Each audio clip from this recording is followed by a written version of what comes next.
ஹரஹர நம பார்வதி பதஜே ஹரஹர மகாதேவ. தென்னாடுடைய சிவனை போற்றி, எந்நாட்டவர்க்கும் இறைவா போற்றி. விநாயகனே வினையை வேறறுக்க வல்லான், விநாயகனே வேட்கை தணிவிப்பான், விநாயகனே விண்ணிற்கும் மண்ணிற்கும் நாதனுமாம், தன்மையினால் கண்ணிற் பணிமின் கணிந்து. அன்பார்ந்த எங்களுடைய இணையர்களுக்கு உங்களுடைய ஜோதிட ஆச்சாரியர் ஜோதிட குரு சிவஸ்ரீ டி சரவணமாணிக்க சிவாச்சாரியர், முதல்வர் காஞ்சி காமகோடி பீடம் வேத சிவ ஆகம பாடசாலை சங்கரமடம் காஞ்சிபுரம். அலைபேசி 9850983770. அடியனுடைய பணிவான வணக்கங்கள் மற்றும் ஆசீர்வாதங்கள். நாம் தற்சமயம் காண இருக்கக்கூடிய இந்த பதிவு அப்படின்னு பார்த்தோம்னா, சில பலவிதமான ஆன்மீக நிகழ்ச்சிகள் மற்றும் ஜோதிட நிகழ்ச்சிகள்லாம் நம்ம பார்த்துன்னு வந்துட்டு இருக்கோம். அந்த வகையில் தற்சமயம் காண இருக்கக்கூடிய பதிவு அப்படின்னு பார்த்தீங்கன்னா, இந்த புத்தாண்டு பலாபலன்கள் அப்படிங்கிறத பார்க்குறோம். புத்தாண்டு அப்படின்னு எடுத்துட்டால் தமிழ் புத்தாண்டு அப்படிங்கிறது இருக்குது, ஆங்கில புத்தாண்டு அப்படிங்கிறதும் வருது. அதில் பார்க்கும் பொழுது நாம் வருகின்ற இப்போ தற்சமயம் வரக்கூடியது அப்படின்னு எடுத்துட்டால் இந்த 2025ஆம் ஆண்டு ஆங்கில புத்தாண்டு. இந்த புத்தாண்டில் இந்த 12 ராசிக்காரர்களுக்கும் என்னென்ன நன்மை தீமைகள்லாம் நடக்குது, அது எப்படி இருக்குது அப்படிங்கிறதெல்லாம் தான் இந்த பதிவில் பார்க்குறோம். அதாவது இதில் ஒரு விசேஷம் என்னென்னு பார்த்தீங்கன்னா, எந்த ஒரு ஆண்டும், அதாவது ஒரு 2.5 ஆண்டு 5 ஆண்டு 3 ஆண்டு இப்படிலாம் கழித்து நடக்கக்கூடிய ஒரு நிகழ்ச்சி அப்படிங்கிறது இந்த வருஷம் நடக்கும். அது என்னென்னு பார்த்தீங்கன்னா, நவக்கிரகங்கள் உங்களுக்கெல்லாம் தெரியும். சூரியன், சந்திரன், அங்காரகன், புதன், குரு, சுக்கிரன், சனி, ராகு, கேது, 9 கிரகங்கள். ராசிகள் அப்படின்னு எடுத்துட்டால் 12 ராசிகள்: மேஷம், ரிஷபம், மிதுனம், கடகம், சிம்மம், கன்னி, துலாம், விருச்சிகம், தனுசு, மகரம், கும்பம், மீனம். இப்படி 12 ராசிகள். எதற்காக சொல்கிறேன் அப்படின்னா, நமக்கெல்லாம் எப்படி சொந்த வீடு இருக்கோ அந்த மாதிரி நவக்கிரகங்களுக்கு வீடு அப்படின்னு சொல்லக்கூடியது தான் இந்த 12 ராசிகள்.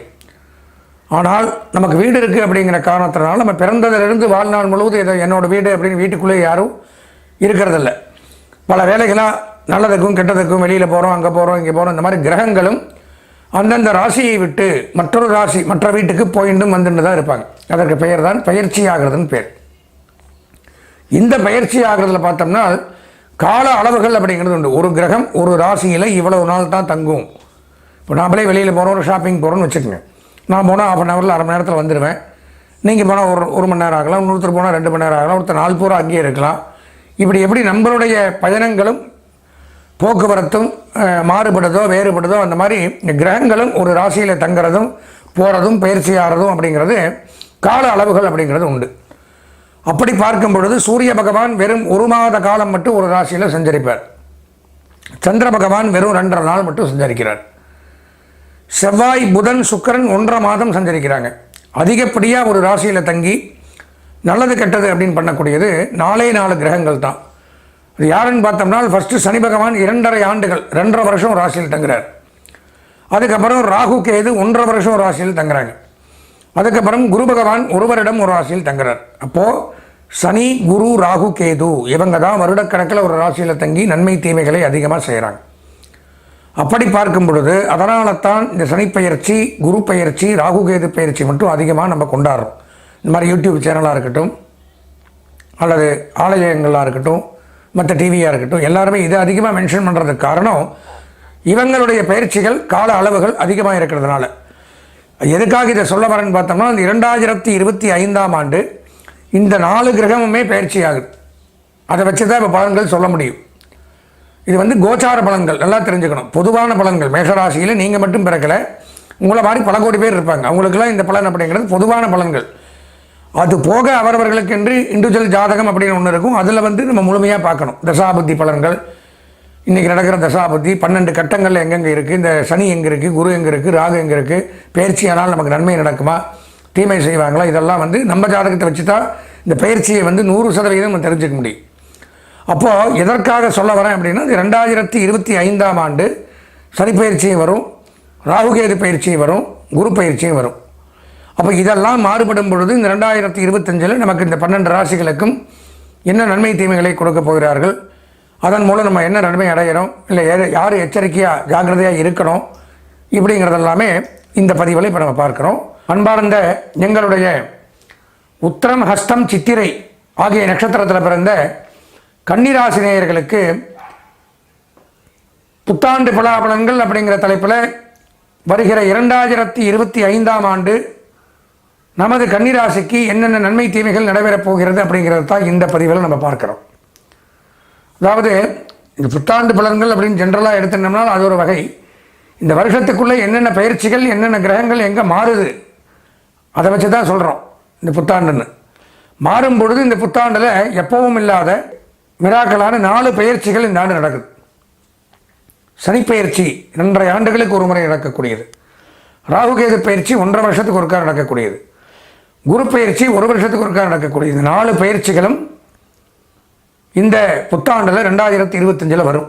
அப்போது அதை முன்வைத்து நமது கன்னிராசிக்கு என்னென்ன நன்மை தீமைகள் இப்போ எப்படி நடந்துட்டுருக்கு, தன்மையை தரக்கூடிய கிரகங்கள் தீமையை தரக்கூடிய விதத்துக்கும் மாறலாம், தீமையை தந்து கொண்டிருந்த கிரகங்கள் நன்மை தரக்கூடிய விதத்திற்கும் மாறலாம். அதைத்தான் தெளிவாக பார்க்க போகிறோம்.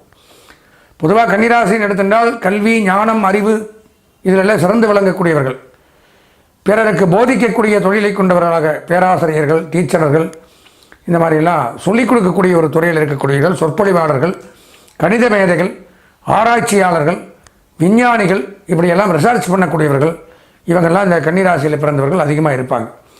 பிறருக்கு சொல்லிக் கொடுத்து நமக்கு தெரிந்த கலை நம்மளோடு அழியக்கூடாது, அவங்களும் தெரிஞ்சுக்கணும்னு நினைக்கக்கூடியவர்கள் கன்னிராசி நேயர்கள். அப்பேற்பட்ட தங்களுக்கு இந்த புத்தாண்டு பலாபலன்கள் அப்படின்னு பார்த்தோம்னா மிக மிக நன்மைகளை கொடுக்குது. ராசியிலே இருந்து வந்த கேது பகவான் இவ்வளோ நாளாக ராசியிலிருந்து பலவிதமான இன்னல்கள், சட்டம், காவல்துறை, நீதிமன்ற பிரச்சனைகள், நரம்பு கோளாறுகள், இந்த மாதிரி எல்லாம் தொல்லை கொடுத்து வந்த கேது பகவான் ராசியை விட்டு விலகி 12ஆம் இடத்திற்கு போகிறார். இருந்து வந்த பிரச்சனைகள் இதோடு தீர்வாகும். கவலைகள் அறவே மறக்கும், மனக்கவலைகள் பறக்கும், மனக்கசப்பு, வியாகுலங்கள், தீராத பிரச்சனைகள், சொல்ல முடியாத பிரச்சனைகள் இதெல்லாம் தீரும். சட்ட ரீதியாக காவல்துறை பிரச்சனைகள், நீதிமன்ற பிரச்சனைகள் விலகும். இறை வழிபாடு, ஆன்மீகம், தியானம், தபம் இதெல்லாம் ஈடுபடலாம். அதே மாதிரி அறநிலையத்துறை, சினிமா, பத்திரிகை, பிரஸ், மீடியா, இசை, இசை, நாடகம், ஜோதிடம், சொற்பொழிவு, விளையாட்டுத்துறை இதில் இருக்கிறவங்கெல்லாம் சாதிக்கலாம், பேர் வாங்கலாம், வருமானங்கள் அதிகரிக்கும், புகழ் உண்டாகும். கன்னிராசி நேயர்களுக்கு 3ஆம் இடத்துல புதன் சஞ்சரிக்கிறார், மிகச்சிறப்பு. உயர்கல்வி, கல்வித்துறை, பத்திரப்பதிவுத்துறை, வருவாய்த்துறை, வருமான வரித்துறை, இன்கம் டேக்ஸ், சேல் டேக்ஸ், இந்த மாதிரி வரிகள் சம்பந்தமாக, உளவுத்துறை, அமலாக்கத்துறை, சிஐடி, இந்த மாதிரி துறையில் இருக்கிறவங்களுக்கும் இந்த கன்னிராசியாக இருந்தால் இந்த 2025 அப்படிங்கிறது மிக மிக சிறப்பு, பெயர், புகழ், வருமான உயர்வு இதெல்லாம் உண்டாகும். கல்வி கேள்விகள் அதில் சிறந்து விளங்கலாம், உத்தியோக உயர்வு, பதவி உயர்வு ஏற்படும். சூரியன் சந்திரன் 4ஆம் இடத்தில் இருக்கிறது மிகச்சிறப்பு. உடன் பிறந்தவர்கள், பிரிந்தவர்கள் ஒன்று சேர்வார்கள். சகோதரஸ்தானம் வலுப்பெறுது. உடன் பிறந்தவர்கள் நன்மை செய்வார்கள். அரசு துறை, அரசியல்வாதிகள், அரசு பணியாளர்களுக்கு கூடுதல் நன்மை அப்படிங்கிறது இந்த ஆண்டு எடுத்துக்கலாம். தகப்பனார் வழி சொத்துக்களில் இருந்து வந்த வெள்ளங்கம் விவகாரங்கள் விலகும். சில பேர் மனநலக் கோளாறு, மனப்பிரச்சனையில் இருக்கிறவங்களுக்கு அது விலகக்கூடிய அமைப்பு உண்டாகும். 6ஆம் இடத்துல இருக்கிற சனி பகவான் நன்மையை செய்வார். கூட ராகுவும் வரார். சனி ராகு சேர்க்கை அப்படிங்கிறது மிகச்சிறப்பு. வீட்டிற்கு தேவையான பொருட்கள் வாங்கலாம். வீட்டில் சுப நிகழ்ச்சிகளை நடத்தி பார்க்கலாம். நண்பர்கள், உறவினர்கள், தெரியாத நபர்கள், புதிய நபர்கள் மூலம் நன்மைகள் அடையலாம். புதிய தொடர்புகள் ஏற்படும்.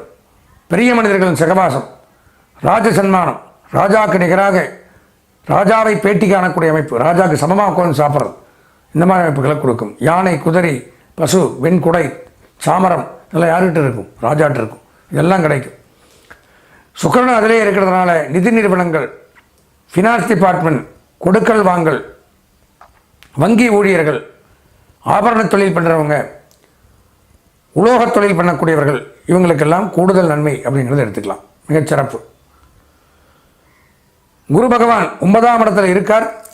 இவ்வளவு நாளாக நன்மைகள் தந்து கொண்டிருக்கார். ஓடிப்போனவனுக்கு 9ல் குருன்னு பேர். 9ல் இருந்து நன்மை செய்து கொண்டிருந்த குரு பகவான் இந்த ஆண்டு மே மாதம் பெயர்ச்சியாகி 10ஆம் இடத்திற்கு போகிறார். இப்போ 10லே பார்ப்பான், பதவியை கெடுப்பான். உத்தியோகம், தொழில், வியாபாரம், வேலைகளில் பிரச்சனை. குரு பெயர்ச்சி கன்னிராசிக்கு சரியில்லை. அவசியம் பரிகாரங்கள் அப்படிங்கிறத பண்ணிக்கிறோம். அது குரு பயிற்சி பலன்களில் தனியாக விளக்கமாக சொல்கிறேன். குரு நம்ம சொந்த ஜாதகத்தில் நல்ல இடத்துல அருமையான ஸ்தானத்தில் இருந்தால் இந்த குரு பயிற்சிக்கு நம்ம பயப்பட வேண்டாம். அல்லது அங்கேயும் வீக்காக இருக்கார், சரியான இடத்துல இல்லை அப்படிங்கிறத தெரிஞ்சுக்கணும். எப்படி தெரிஞ்சுக்கிறதுனா சொந்த ஜாதகத்தை ஒரு முறை அவசியம் நம்ம பார்க்கணும். பார்த்தால் இந்த குரு பகவான் எங்கே இருக்க அந்த பயிற்சியின் மூலம் நன்மையாக தீமையாங்கிறத தெரிஞ்சுக்கலாம். தெரிஞ்சுட்டு அதுக்கு தகுந்த மாதிரி நம்ம என்ன பண்ணணுமோ அதை பண்ணிக்கலாம். அப்போது கன்னிராசி அப்படின்னு எடுத்திருந்தால் இந்த ராகுகேது பயிற்சி நன்மையை தருது, குரு பயிற்சி நன்மையை தரலை. பொதுவாக இந்த 2025 ஆண்டு பலாபலன்கள் அப்படின்னு பார்த்தால் ஒரு 95% நன்மைகள் அப்படிங்கிறத எடுத்துக்கலாம். எனவே கன்னிராசி நேயர்கள் இந்த 2025 ஆண்டு இனிய புத்தாண்டை ஆண்டு முழுவதும் சீரோடும் சிறப்போடும் செல்வ சிறப்போடும் கொண்டாட இறையருள் பெற்று வாழ்வாங்கு வாழ பிரார்த்தனை செய்து ஆசீர்வதித்து விடைபெறுகிறேன். நன்றி, வணக்கம்.